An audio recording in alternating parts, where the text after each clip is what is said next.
여러분 안녕하세요. 원자가 마치 아주 작은 태양계처럼 생겨서 핵 주변을 전자가 쌩쌩 돌고 있는 그림 많이 보셨죠? 하지만 그게 진짜 원자의 모습일까요? 스포일러 경고. 아닙니다.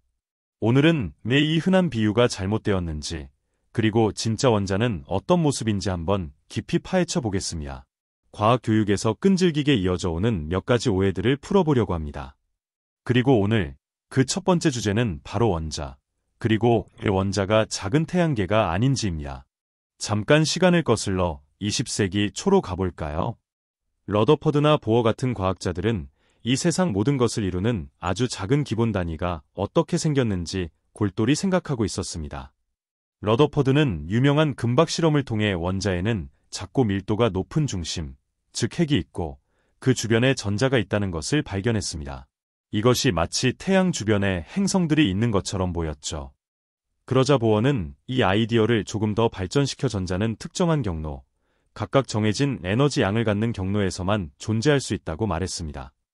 이것은 원자가 특정한 색깔의 빛을 방출하는 이유를 설명해 주었기 때문에 매우 중요한 발견이었습니다. 전자가 높은 에너지 경로에서 낮은 에너지 경로로 이동할 때 빛을 내는데 그 빛의 색깔은 에너지 차이에 따라 달라지는 것이었죠. 정말 멋지죠? 하지만 보어의 모델에는 한계가 있었습니다. 간단한 수소 원자에는 잘 맞았지만 더 복잡한 원자들에는 어려움을 겪었습니다. 처음 보기에는 태양계라는 아이디어가 꽤 매력적입니다. 가운데 무거운 것, 태양 또는 핵이 있고 더 작은 것들, 행성 또는 전자, 이 그 주변을 움직이는 거죠. 예를 들어 산소는 8개의 전자를 가지고 있는데 우리 태양계도 8개의 행성을 가지고 있습니다.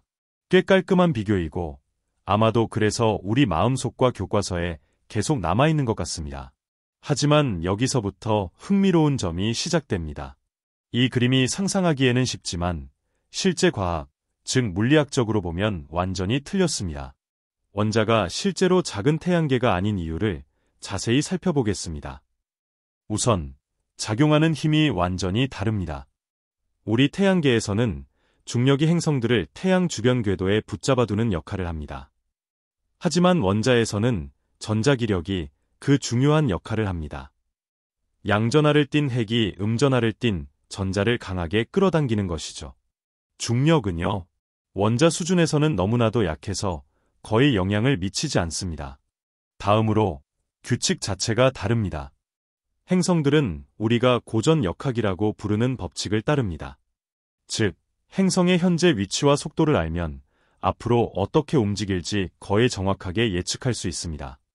반면에 전자는 양자 역학의 규칙을 따릅니다. 전자는 명확한 경로를 가지고 있지 않습니다. 대신 파동 함수라고 불리는 것으로 설명되는 일종의 흐릿한 확률 상태로 존재합니다. 좀 혼란스럽죠? 압니다. 그리고 이것을 한번 생각해 보세요. 만약 원자가 실제로 작은 태양계와 같다면 아예 존재할 수 없을 것입니다. 고전 물리학에 따르면 전자는 끊임없이 에너지를 잃어버리면서 눈 깜짝할 사이에 핵으로 나선형으로 빨려 들어가 원자가 붕괴해야 합니다. 하지만 원자는 안정적입니다. 이는 양자 수준에서 근본적으로 다른 일이 일어나고 있다는 것을 알려줍니다. 이렇게 한번 생각해 보세요. 만약 전자가 행성처럼 단순히 궤도를 돈다면 끊임없이 방향을 바꾸는 것이므로 가속 운동을 하는 것입니다. 그리고 전자기학 법칙에 따르면 가속하는 전하 입자는 에너지를 방출합니다. 따라서 그 전자는 에너지를 잃고 예상하셨겠지만 매우 빠른 속도로 핵에 충돌할 것입니다. 원자가 계속 존재한다는 사실은 전자가 단순히 궤도를 도는 것이 아니라는 것을 보여줍니다. 그렇다면 전자는 궤도를 도는 것이 아니라 실제로 무엇을 하고 있을까요? 현대 양자 역학의 세계에서 전자는 오비탈이라고 불리는 영역에 존재합니다. 이것을 전자가 발견될 확률이 높은 3차원 공간이라고 생각하세요. 예를 들어 가장 간단한 형태의 오비탈인 S 오비탈은 핵을 중심으로 하는 구 모양입니다. 전자는 그 구 안에 어느 곳에나 있을 수 있지만 우리가 어느 순간 정확히 어디에 있는지 특정할 수는 없습니다. 이 흐릿함은 하이젠베르크 불확정성 원리 때문인데 이는 전자의 정확한 위치와 운동량을 동시에 알 수 없다는 원리입니다. 마치 어두운 방에서 파리를 잡으려고 하는 것과 같습니다. 파리가 방 안에 있다는 것은 알지만 지금 정확히 어디에 있고 어디로 날아갈지는 확실히 말할 수 없는 것과 같죠. 때로는 빠르게 회전하는 선풍기 비유를 들을 수도 있습니다. 날개가 매우 빠르게 회전하면 흐릿한 원처럼 보이고 각 날개가 어느 순간 정확히 어디에 있는지 알 수 없죠. 이것이 전자구름의 대략적인 아이디어를 제공합니다. 전자가 핵 주변에 일종의 흐릿하게 퍼져 있는 것처럼 보이는 것이죠. 이제 선풍기 비유조차 완벽하지 않다는 것을 기억하는 것이 중요합니다. 선풍기 날개는 우리가 명확하게 볼 수 없더라도 어느 순간에는 분명한 위치를 가지고 있습니다. 이것은 고전 물리학입니다. 하지만 전자의 위치는 양자 역학 때문에 근본적으로 불확실합니다.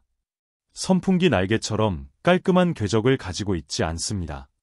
따라서 선풍기는 확률 구름이라는 아이디어를 시각화하는 간단한 방법일 뿐이며 양자 역학의 완전한 이상함을 포착하지는 못합니다. 간단히 말해서 전자는 행성처럼 핵 주변을 공전하지 않습니다. 대신 오비탈이라고 불리는 확률 구름 속에 존재합니다. 우리가 실제로 찾아보려고 하기 전까지는 마치 여러 곳에 동시에 있을 수 있는 것과 같습니다. 이러한 오비탈은 전자의 에너지 준위에 따라 온갖 모양과 크기를 가집니다. 어떤 것은 S 오비탈처럼 구형이고 다른 것은 R형 모양이나 심지어 네잎클로버 모양처럼 생겼습니다. 그리고 대부분 같은 평면에서 공전하는 행성과는 달리 오비탈은 3차원 공간에서 온갖 다른 방향으로 향할 수 있습니다. 또 다른 큰 차이점은 전자는 특정한 양의 에너지, 즉 특정한 에너지 준위에서만 존재할 수 있다는 것입니다. 핵으로부터 어떤 거리든 가질 수 있는 행성과는 다릅니다. 이것이 원자가 빛을 방출하거나 흡수할 때 뚜렷한 스펙트럼 선을 생성하는 이유입니다. 전자가 이러한 고정된 에너지 준위 사이를 뛰어넘기 때문이죠. 계단을 오르는 것을 생각해 보세요. 여러분은 특정한 계단에만 발을 디딜 수 있고 그 사이에는 있을 수 없습니다. 반면에 행성은 적절한 속도만 있다면 태양 주위를 거의 모든 거리에서 공전할 수 있습니다. 행성에는 에너지 준위와 같은 제약이 없습니다. 크기에 대해서도 잠깐 이야기해 보겠습니다. 원자는 대부분 텅 빈 공간입니다.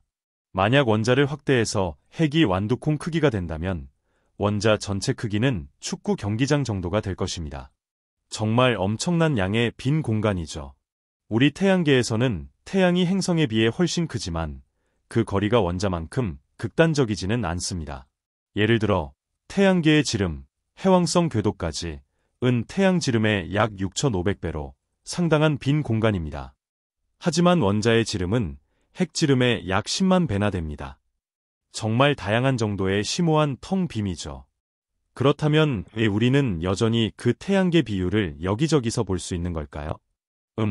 그 비유가 부정확함에도 불구하고 원자 구조의 기본적인 아이디어를 소개하는 정말 간단한 방법이기 때문입니다. 우리가 훨씬 더 복잡한 양자 역학의 세계로 뛰어들기 전에 핵이 가운데 있고 전자가 주변에 있다는 것을 머릿속으로 그리는 데 도움이 됩니다. 하지만 원자가 실제로 어떤 모습인지 제대로 이해하려면 그 단순한 그림에서 벗어나서 원자의 양자적 본질을 받아들여야 합니다. 자, 이제 간단히 요약해 보겠습니다. 원자가 작은 태양계와 같지 않은 이유는 다음과 같습니다. 중력이 아니라 전자기력으로 서로 붙잡혀 있습니다. 전자는 고정된 궤도가 아니라 확률 구름, 오비탈 속에 존재합니다. 행성의 연속적인 궤도와는 달리 전자는 특정한 불연속적인 에너지 준위만 가질 수 있습니다. 불확정성 원리나 파동입자, 이중성과 같은 이상한 양자 역학의 법칙은 태양계에는 적용되지 않습니다.